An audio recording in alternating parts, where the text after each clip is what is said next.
Chamber of commerce and industry ने बढ़ते औद्योगिक खर्च, महंगाई और बाजार की घटती मांग को लेकर अपनी चिंताएं जाहिर करने के लिए त्रिपुरा के राज्यपाल से मुलाकात की।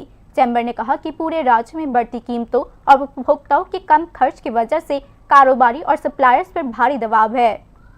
Tripura chamber of commerce and industry के एक प्रतिनिधिमंडल ने त्रिपुरा के राज्यपाल से मुलाकात की और राज्य में उद्योग और व्यवसायों पर असर डालने वाली गंभीर आर्थिक चुनौतियों पर प्रकाश डाला।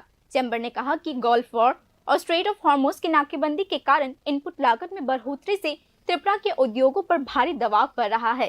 कीमतों में बढ़ोतरी से इसके कारण आपूर्तकों को सरकारी विभागों को मौजूदा अनुबंध कीमतों पर सामान की आपूर्ति करने में कठिनाइयों का सामना करना पड़ रहा है। प्रतिनिधिमंडल ने आगे बताया कि आम लोगों की क्रय शक्ति बढ़ती लागत के अनुपात में नहीं बढ़ रही, जिसके परिणाम स्वरूप बाजार की मांग कमजोर होती जा रही है और व्यापारिक गतिविधियों में ठहराव आ चुका है।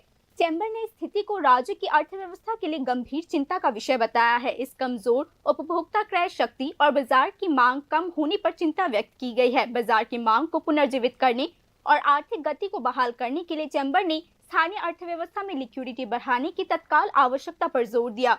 प्रतिनिधिमंडल ने सुझाव दिया है कि विकासात्मक गतिविधियों के माध्यम से सरकारी खर्च में वृद्धि, ठेकेदारों के भुगतानों का समय पर निपटान और कल्याणकारी उपायों का विस्तार यह सुनिश्चित करने में मदद कर सकता है कि नकदी का प्रभाव उपभोक्ताओं तक पहुंचे और राज्य में आर्थिक गतिविधियों में बढ़ावा आए। Bureau report, news now.